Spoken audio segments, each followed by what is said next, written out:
हाथ और लवन से भक्ति पूर्वक मां सती पूजन करती है। आश्विन मास में प्रतिपदा, एकादशी और षष्ठी तिथि को भगवान शिव शंकर का गुड़, भात और लवन इन तीनों से पूजन करती है। कार्तिक मास में चतुर्दशी को खीर और अपूप कहते हैं पुआ, शिव जी को न आराधना करके उनका स्मरण करने लगी। अग्रहण मास के कृष्ण पक्ष की अष्टमी को जौ और तिल और चावल सहित शिव जी का पूजन करके बिताने लगी। फिर पौष मास की शुक्ल पक्ष की सप्तमी तिथि में रात्रि में जागरण करके प्रातः काल में भगवान शिव का खिचड़ी से पूजन करने लगी। माघ मास की पूर्णिमा तिथि को रात्रि में जागरण करके प्रातः काल भीगे कपड़े रहकर शिव का पूजन करने लगी। माघ की पूर्णिमा तिथि को रात्रि में जागरण करके नदी के किनारे शिव का पूजन करने लगी।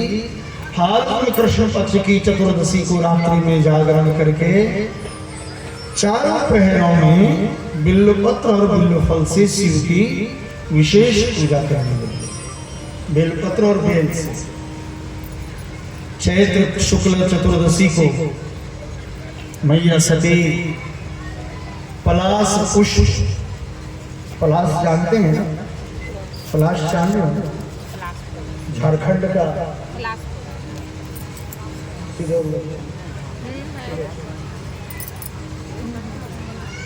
पलाश पुष्प। उसके बाद होता है दवन। दवन जानते हैं, दोना जिसको बोलते हैं, काला काला होता है, उसको देसी लीची हम लोग बोलते थे, बचपन में खूब खाते थे। गंध आती थी मुंह में लेकिन उसको खाते थे। तो दवना, दवनों से शिव जी की पूजा होती है। वैशाख मास के शुक्ल पक्ष की तृतीया को गव्य, तिलाहार, यव एवं चावलों से शिव जी का पूजन कर उस मास को व्यतीत करने लगे। ज्येष्ठ पूर्णिमा के दिन निराहार रहकर रात्रि में भटकटैया, एक फूल होता है, गोल गोल फल होता है, उसके पीले पीले फूल होते हैं, उसके फप्सी और गम्मे में वो काम आती है, पत्ती में उसकी कांटी होती है, जमीन पर फैला हुआ है, पहाड़ी सब में होता है, गोल गोल फल होता है, भटकटैया, जिसे कटरंगनी भी कहते हैं। बहुत लोग शिव जी का पूजन करने लगे। आषाढ़ मास के शुक्ल पक्ष के चतुर्दशी को काले वस्त्र और भटकटैया से भी पूजा होने लगी।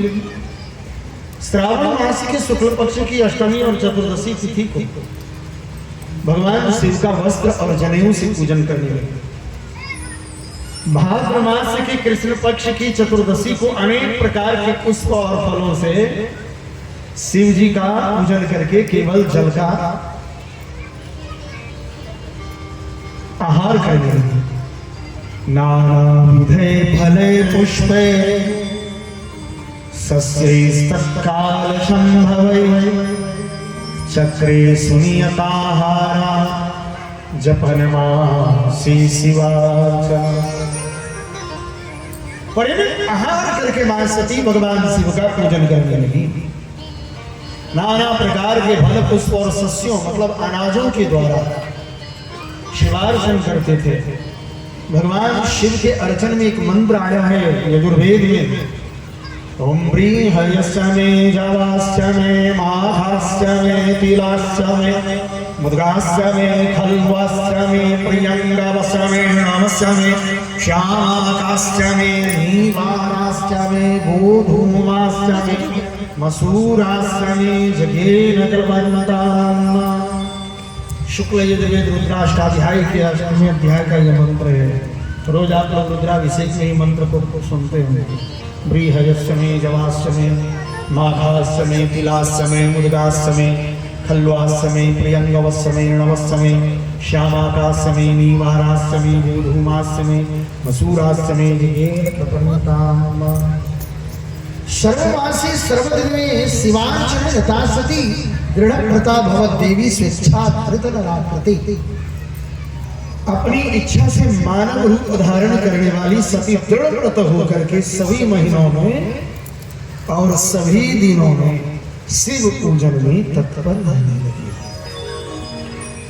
इस व्रत का नाम नंदा व्रत है, क्योंकि नंदा तिथि प्रतिपदा से आश्विन मास की जो प्रतिपदा होती है ना, वह प्रतिपदा को नंदा तिथि कहते हैं। नंदा व्रत को पूर्ण रूप से समाप्त करके सती एकाग्र चित्त होकर के भगवान शिव शंकर का ध्यान करने लगी और इतने सुंदर ध्यान करने लगी कि ध्यान में ही निश्चल भाव से स्थित हो।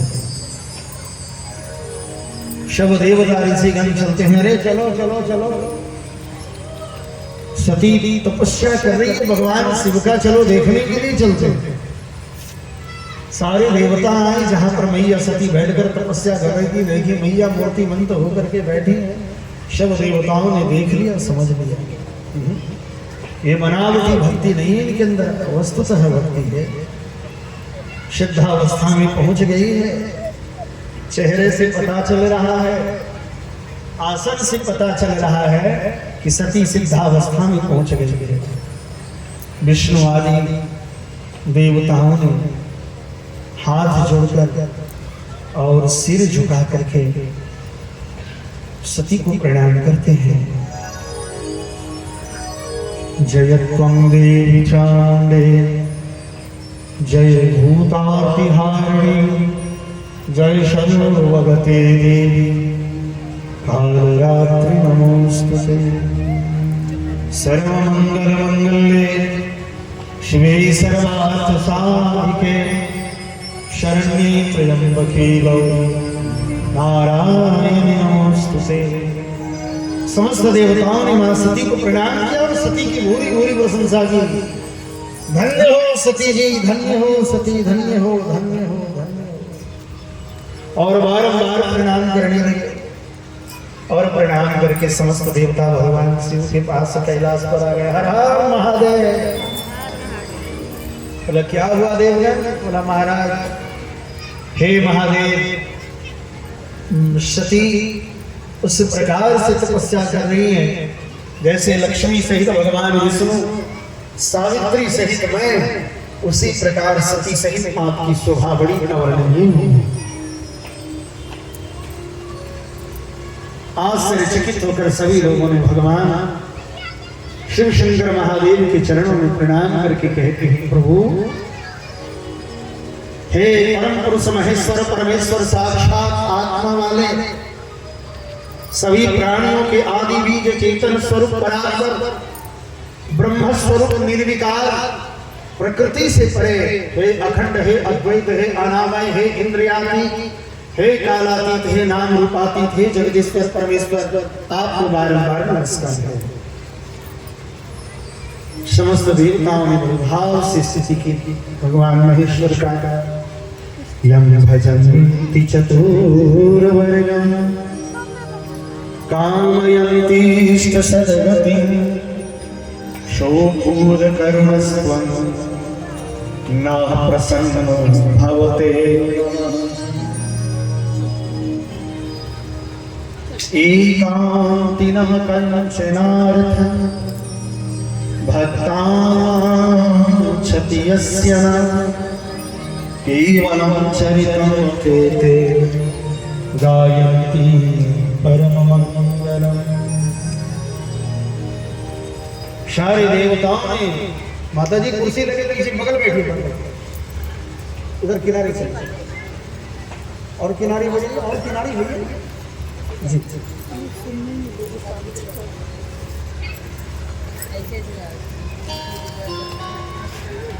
समस्त देवताओं ने भगवान की जब परम पावन स्तुति की तो सिर झुका करके खड़े हुए, चुपचाप खड़े हो गए।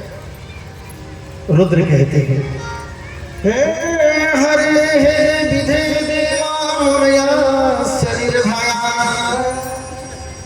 निजा गमन हे तुम्हें कथयध्वं सुतः किमर्थमागतायूयं किं कार्यं चेह विद्यते तत्सर्वं श्रोतुमिच्छामि भवस्तुत्या प्रसन्नः। बोलिए क्या बात है हे देवगण, आप लोग हमारे पास आए हैं, क्या आकांक्षा है? थोड़ा निर्भय होकर के आप मुझे आने का ठीक ठीक कारण बताइए। आप लोगों की स्थिति से मैं प्रसन्न हूं। आप लोग यहाँ पर किस लिए यहाँ पर आए हैं? ब्रह्मा जी कहते हैं प्रभु हम देवता कुछ आकांक्षा के लेकर के आए हैं। बोलिए। हे वृषभध्वज, सृष्टि चक्र के संचालन के प्रयोजन में, सृष्टि चक्र के संचालन के प्रयोजन और सृष्टि चक्र के संचालन के प्रयोजन की सिद्धि के लिए हम एक दूसरे के सहायक हैं और सहायता को सदा परस्पर यथा योग सहयोग करना चाहिए। और अगर परस्पर सहयोग नहीं होगा तो ये संसार नहीं टिक पाएगा। मेरा काम सृष्टि करना है, विष्णु जी का काम पालन करना है, रुद्र का काम विध्वंस करना है, संहार लीला का। सही है। लक्ष्मी विराजती है भगवान विष्णु जी के साथ, सावित्री विराजती है ब्रह्मा जी के साथ, लेकिन आपके साथ कोई नहीं विराजता है। मेरी भी इच्छा है कि आप उस शक्ति से संयुक्त हो जाए। बोला क्या जानेंगे? बोला जरूरी इसलिए है, जैसे ही आप विवाह करेंगे आपके वीर्य से जो पुत्र उत्पन्न होगा वह पुत्र संसार के असुरों को नाश करने वाला होगा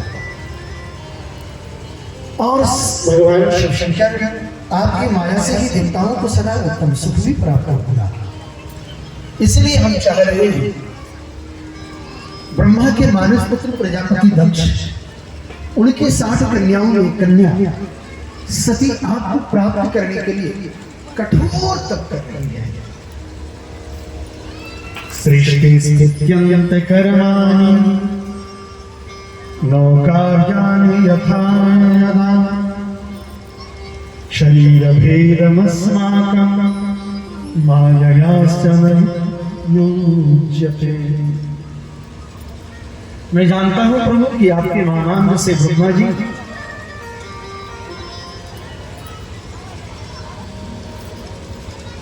दायांग से भगवान विष्णु और हृदय से रुद्र की उत्पत्ति है।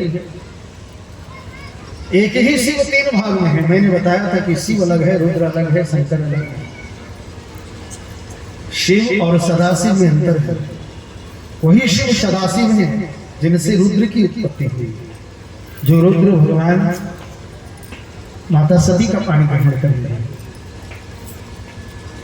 जो रुद्र सदैव जिनको आप ध्यान अवस्था में देखते हैं वो वही सदाशिव का ध्यान करते हैं। प्रभु हम चाहते हैं कि आप उनके साथ पानी ग्रहण करिए।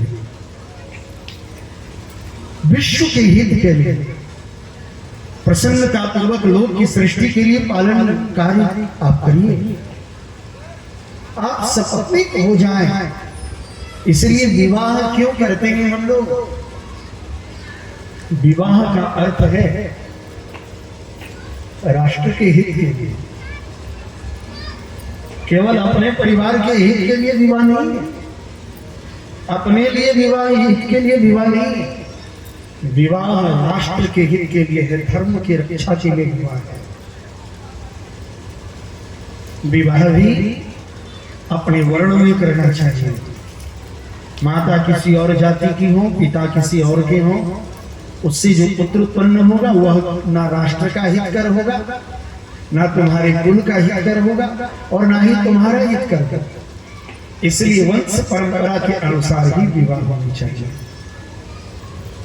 वही पुत्र देश का भी कल्याण करेगा, वही पुत्र राष्ट्र का भी कल्याण करेगा। चले गया हमारा, वही सबका कल्याण करने वाला। इसलिए भक्त प्रेमी महानुभाव, आप भी विश्वहित के लिए, देवताओं के लिए परम सुंदरी स्त्री को पत्नी रूप में ग्रहण करें।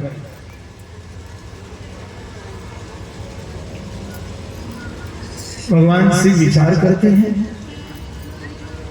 आप दोनों तो मेरे लिए बड़े प्रिय हो, आप दोनों को देखने के बाद मुझे बहुत आनंद आता है।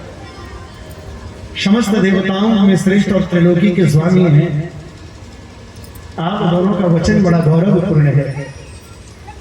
किंतु हे सुरश्रेष्ठ जन, जब मैं तपस्या में रहकर संसार को संलग्न रहकर संसार से विरत होकर योगी के रूप में प्रसिद्ध मेरे लिए विवाह करना उचित नहीं है। मैं निवृत्ति मार्ग के लोग हूं, एक सन्यासी क्या विवाह करेगा? आत्मा में रमण करता हूं, निरंजन हूं, अवधूत देह वाला ज्ञानी हूं, आत्मदर्शी हूं, कामना से शून्य हूं, विकार रहित हूं, अभोगी हूं, सदा पवित्र और अमंगल अवेश को धारण करने वाला हूं। संसार में हमें कामनी से क्या प्रयोजन है? हमारे शरीर में चिता का भस्म होने की माला, कान में बिच्छू, हाथ में सर्प, ये सारे लोग लगे हुए, कोई भी हमको शुभ नहीं कहते। मेरा निवास भी शुभ नहीं है। जटाजूटधारी हो, विरक्त हो, दिगंबर हो, व्याघ्र चर्म पहनता हूँ, गज चर्म ओढ़ता हूँ। ऐसी स्थिति में हमारी विवाह की क्या करूँगी? मैं इसी ही ध्यान में रहकर संसार की रक्षा करता हूँ। आत्मा ही अपना उत्तम अर्थ या स्वार्थ है। भली भांति मैं उसका चिंतन करता हूँ, आत्म समाधान करता हूँ, आत्मनुसंधान करता हूँ, आत्म साक्षात्कार करता हूँ, आत्म प्रकाश में मस्त रहता हूँ। इसलिए मैं शिव हूँ, शिव हूँ। अगर मैं आत्मनुसंधान, आत्म साक्षात्कार और आत्म प्रकाश में अगर मैं विरत नहीं रहूं तो मुझे शिव नहीं कहेंगे। मेरा शिव होने का प्रयोजन भी यही है कि मैं आत्मा में रमण करता हूँ, आत्मनुसंधान करता हूँ, आत्म समाधान में विरत रहता हूँ। ठीक है, अपने संसार के हित के लिए अच्छी बातें कही है, इस बात को पूर्ण करने के लिए मैं विवाह अवश्य करूंगा। तो फिर कैसे करोगे बात? बोला इसलिए कि मैं भक्तों की अधीन हूं, भक्त की जो कामना है वो उसको ही करता हूं, मुझे करने की कोई जरूरत नहीं। भक्त चाहते हैं बाबा तुम बौराहा हो जाओ तो हम बौराहा बन जाते हैं। भक्त कहते हैं बाबा तुम नंधड़न हो जाओ तो हम नंधड़न हो जाते हैं। और भक्त कहते हैं बाबा सुंदर हो जाओ तो मैं कर्पूर गौरव करुणा अवतारम भी हो जाता था। वो कहते हैं बाबा आप सुंदर हो जाइए, मैं सुंदर हो जाता था। हमको जैसा बना देते वैसे ही मैं बन जाता हूँ। मेरे भी कोई क्रियाएं प्रतिक्रियाएं नहीं है। तो क्यों? इसलिए कि मैं भक्त के अधीन हूं। परंतु ब्राह्मण, आप जो मुझे विवाह के लिए कह रहे हैं कि आप विवाह करिए, तो मैं जैसे नारी को प्रिय पत्नी के रूप में ग्रहण करूंगा और जिस शर्त के साथ करूंगा उसे सुन लीजिए। मेरी पत्नी सब नहीं, वैसे कैसे नहीं हो? कैसे हो बताइए? जो मेरे तेज को विभाग पूर्वक ग्रहण करने में समर्थ होगा। जब मैं योग में बैठूं तो मेरी पत्नी योगिनी हो जाए, जब मैं काम करने के लिए बैठूं तो वो दाक्षायणी हो जाए। वो रोके नहीं, ठहरिए, रुकिए। जैसे आप करते हैं घर में, भैया अगर कछु दान करेंगे, रुक जाओ, हम कथा में जाते हैं, हमें रसीद कटा देंगे, तुम ज्यादा पैसा दे दोगे। आप लोग कह रहे हो ना, इसीलिए भैया लोग कोई रसीद कटाने नहीं आता। कथा में तो भैया लोगों का कोई पता ही नहीं चलता है कि नहीं है। अच्छी बात है। भगवान श्री कह रहे मेरी पत्नी कैसी हो? जो मेरे तेज को विभाग पूर्वक धारण करने में समर्थ हो। उस योगिनी को काम रूपिणी स्त्री को मेरी पत्नी बनाने के लिए बताएं। जब मैं योग में तत्पर रहूं तब उसे योगिनी बनकर रहना होगा। अब मैं पूजा में बैठा हूं, योग में बैठा हूं, तो उस समय ये नहीं कहे कि मुझे घी दो और तेल दो। उसे भी पति अगर योगी है तो तुम्हें योगिनी के रूप में रहना है। और अगर मैं कामासक्त हो जाऊं तो वो कामिनी के रूप में आ जाएगा। वेद वेत्ता विद्वान जिन्हें अविनाशी बतलाते हैं, वह ज्योति स्वरूप सनातन शिव तत्व का मैं सदैव चिंतन करता हूँ। उस सदाशिव के चिंतन में जब मैं न लगा हूँ तभी मैं उस पत्नी के साथ पत्नी धर्म को निभा पाऊंगा। और जिस समय मैं सदाशिव चिंतन में रहूंगा तो कौन पत्नी कौन है मुझे तो पता। ये समझा दीजिएगा उनको जो मेरे से विवाह करने वाले। और मेरी शिव चिंतन में अगर वह विघ्न डालेगी तो वो दुर्भगा स्त्री मेरी भार्या ना बने। आप ब्रह्मा विष्णु हमारे महादेव शिव जी के अंशभूत हैं, हमारे लिए उनका नित्य चिंतन करना उचित है। इसलिए भगवान भी नारायण अगर चिंतन करते हैं तो भगवान शिव का ब्रह्मा भी तपस्या करते हैं, भगवान शिव का रुद्र भी तपस्या करते हैं। तो उस सदा शिव का आप लोग चिंतन छोड़ दीजिए। कमलाशन अगर वैसी पत्नी मिले तो ठीक है, और अगर ना मिले तो मैं अपने बिना विवाह का ही मस्त हूं। हे ब्राह्मण सुनिए, और एक बात, एक तो शर्त है, दहेज तो मिलेगा ना? हाँ, दहेज में क्या मिलना है? ये टीवी फ्रिज गोदरेज नहीं। भगवान शिव दहेज में क्या रखते हैं तो प्रतिज्ञा रखते हैं, शर्त है। जिस दिन हमारी मेरी पत्नी को मेरे बातों पर अविश्वास हो जाता उसी दिन मैं उसे त्याग दूंगा।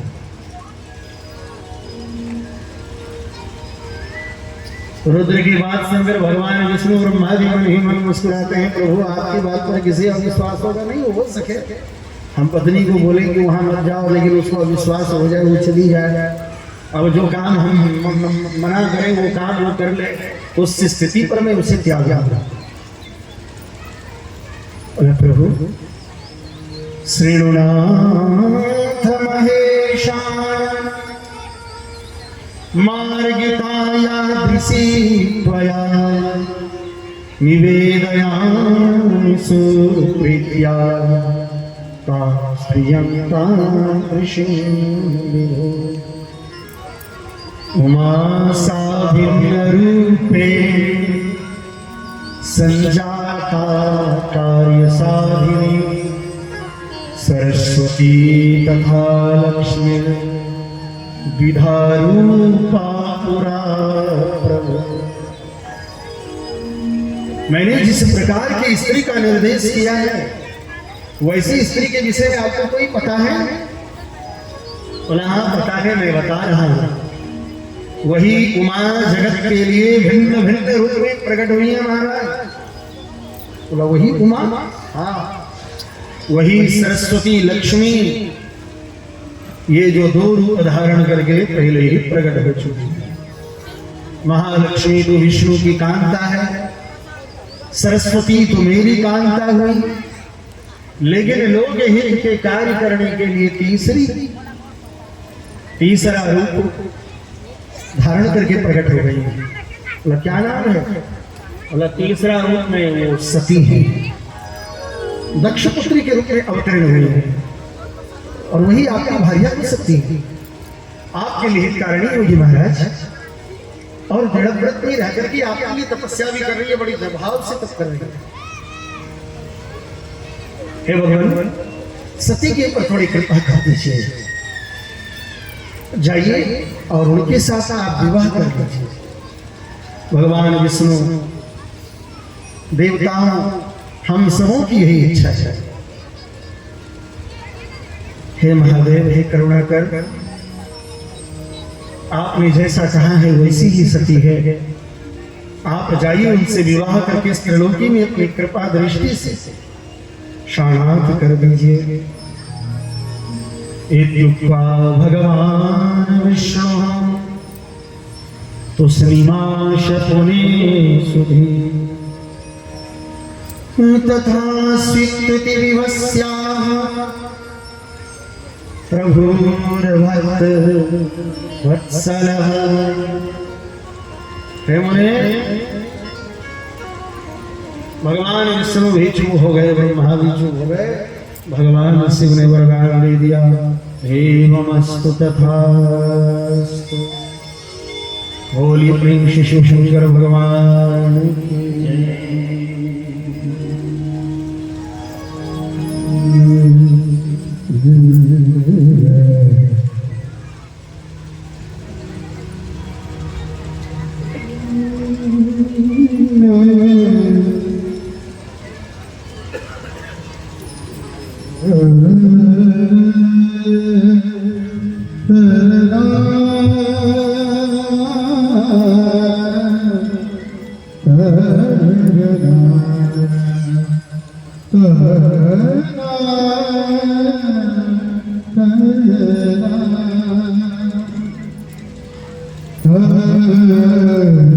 सत सृष्टि तांडव रचयिता नटराज राज नमो नमः।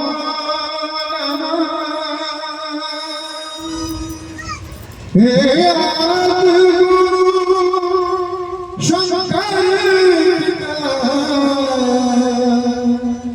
हे आदिगुरु शंकर पिता, नटराज राज नमो नमः। सत सृष्टि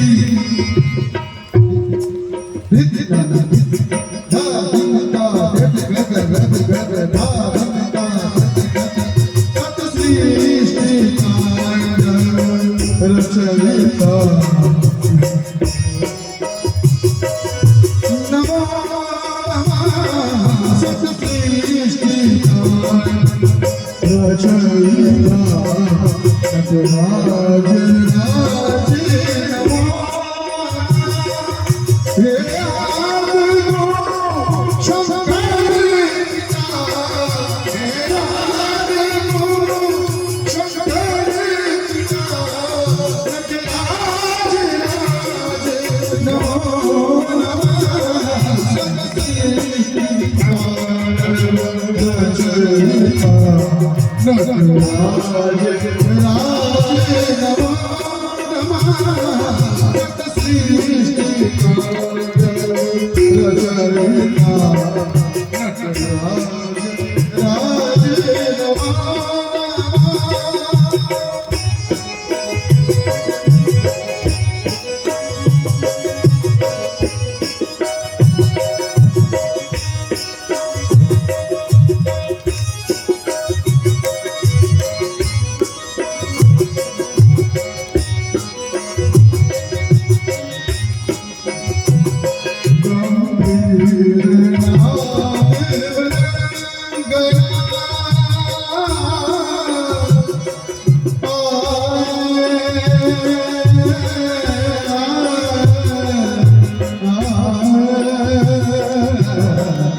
रचयिता नटराज राज नमो नमः।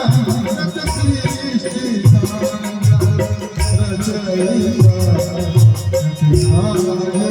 राज नमो नमः।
पंचवक्त्रस्त्रिलोचन चंद्रभाल प्रसन्नात्मा शितिकण्ठश्चतुर्भुजः त्रिशूल ब्रह्मगणाभयधृढभस्मभास्वर शुमुर्मुद्रया विलसत् शीर्षः सकलांग मनोहर। इधर मां सती भगवान शिव का जब ध्यान कर रही, नंदा पृथ्वी पूर्ण हो चुके,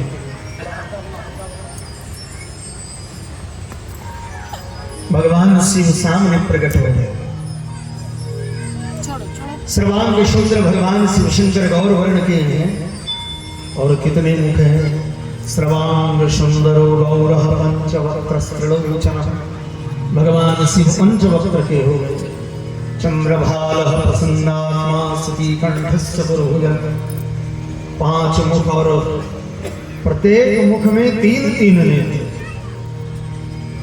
भाल देश में चंद्रमा, भगवान शिव के 4 भुजा, मां सती विराजमान।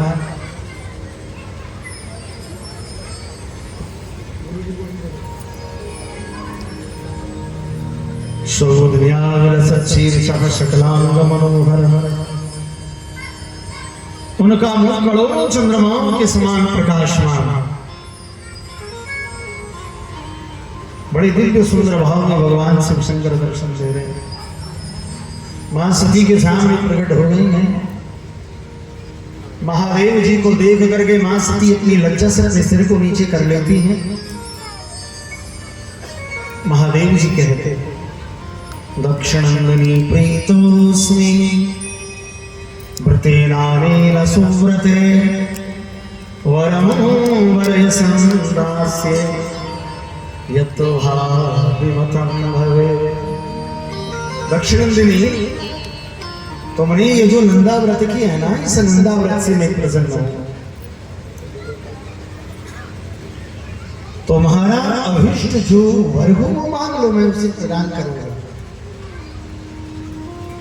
महादेव ने सती की भावना को जानते हुए उनकी बात सुनने की इच्छा से वह मांगने को ऐसा कहा, लेकिन लज्जा के वश हो गई, आच्छादित हो गई, सिर झुकाए। भगवान शंकर समझ गए,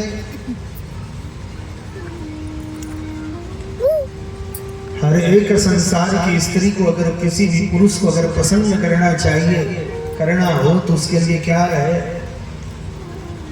बिना खर्चा का कैसे होगा, बिना कुछ खिलाए पिलाए भी पतिदेव खुश हो जाएं, कैसे हो जाते। पति के जीवन में, पत्नी के जीवन में जो लज्जा है, जब कोई स्त्री अपने लज्जा भाव को प्रदर्शित करती है तो पति प्रसन्न हो जाते हैं, एकदम चुपची। और जब आप लज्जा का त्याग कर देंगे तो पति परेशान हो जाते हैं, क्या जाने क्या करेंगे, नहीं करेंगे। उनको कहीं मन नहीं लगेगा, दिन रात फोन पर लगे हैं, ठीक ठाक हो, कहाँ हो, नहीं हो, पूरा एकदम परेशान है। इसलिए मां सती कितनी लज्जा युक्त हो जाती है जो भगवान शिव शंकर प्रसन्न हो गए, हर्षित हो गए। शिव जी समझ गए कि सती अपने अनुभव की बात पूरी नहीं कर पा रही है। भगवान शिव स्वयं कह देते हैं, तुष्णे तथो प्रमोदिता वरम प्राप्ति मनोगतम।